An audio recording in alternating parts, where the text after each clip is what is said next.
review of the first 3 chapters. So I already kind of had a review written up from a previous course, but we can kind of talk through it. So the things I want you to remember is that what we're really trying to analyze is a population, a big population.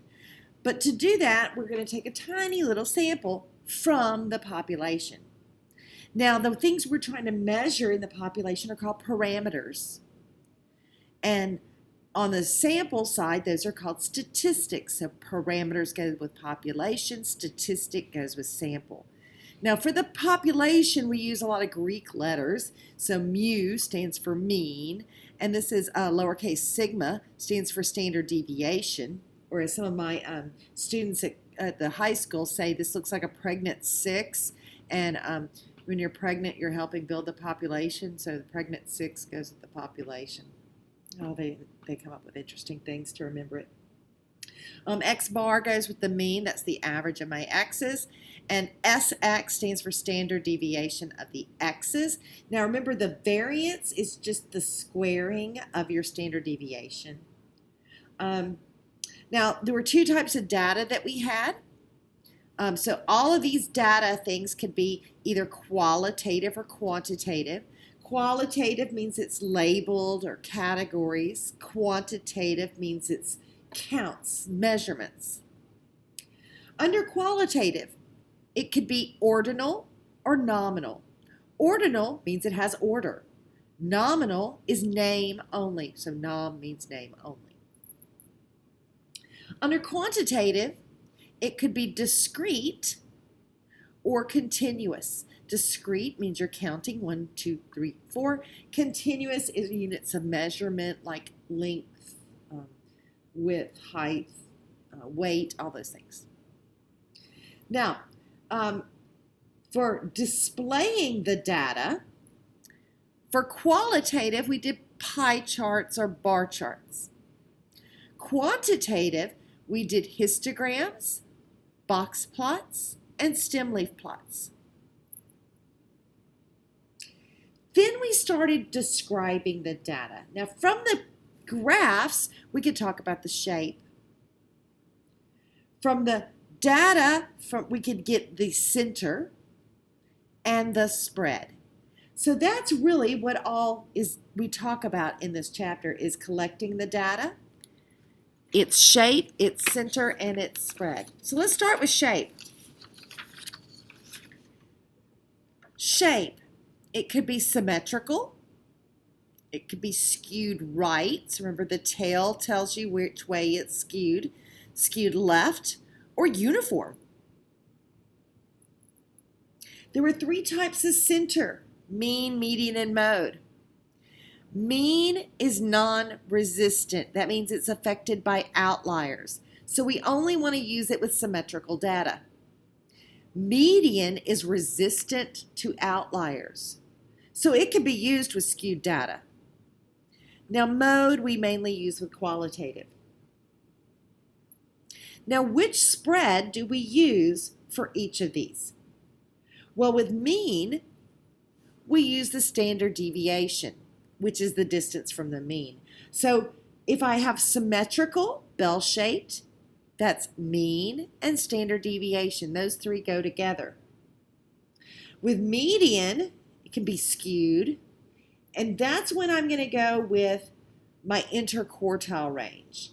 That's when we're talking about quartiles. We can also talk about the range, max, minus, min, but we're getting that 5-number summary. Our interquartile range was Q3 minus Q1. Outliers exceeded 1.5 times the IQR from either Q1 or Q3. You have to be between that, within that, to be part of the data.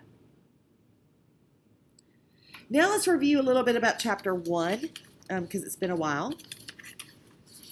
And some of the things I wanted to make sure we reviewed were ways to collect data. So we could collect data with a survey, an experiment.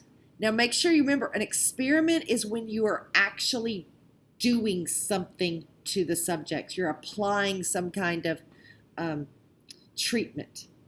Observation means there's no treatment being applied. You're just observing what's already happening. You can also do a simulation in a computer. That's another way to collect data that we didn't really talk about, but it can be done. Now, to collect good data, we want to make sure that we have a random sampling. So, simple random sample is like a random generator, a name from a hat. You could do it systematically, pick every fourth name, every fifth name, that type of thing. You could do a cluster, and I apologize for that. That says randomly. We could randomly choose a whole group, a whole cluster. If I wanted to make sure I had good representations from each group, I would choose stratified, and that would mean I'm choosing randomly from each group to make sure each group is represented within my sample. Now, we could also do voluntary sample and convenient sample, but those are not really random and they cause bias. Not really the best ways to collect data. Speaking of bias, those processes of sampling can create biases. People not responding can create bias. People's responses can create bias. And your questions can create bias.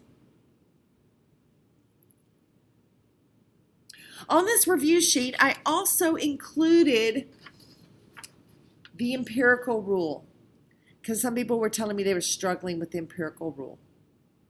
The empirical rule is only used if it's symmetrical data, bell curve, normal distribution. It's perfectly symmetrical, or pretend it is. Well, pretend my picture is. And they'll usually give you your mean and your standard deviation. So mean is in the middle, and we're counting out by those standard deviations. 68% are within one standard deviation.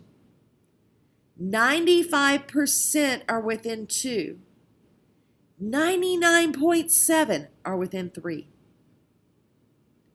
So we can answer questions like, what percent of girls are between 64.5 and 69.7?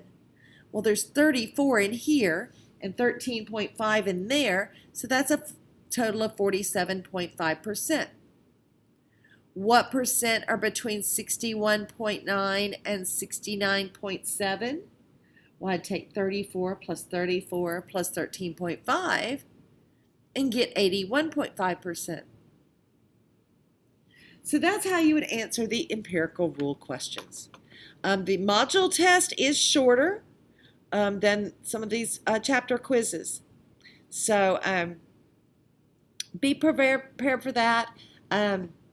Make sure you have done the case study. Contact me if you have any questions.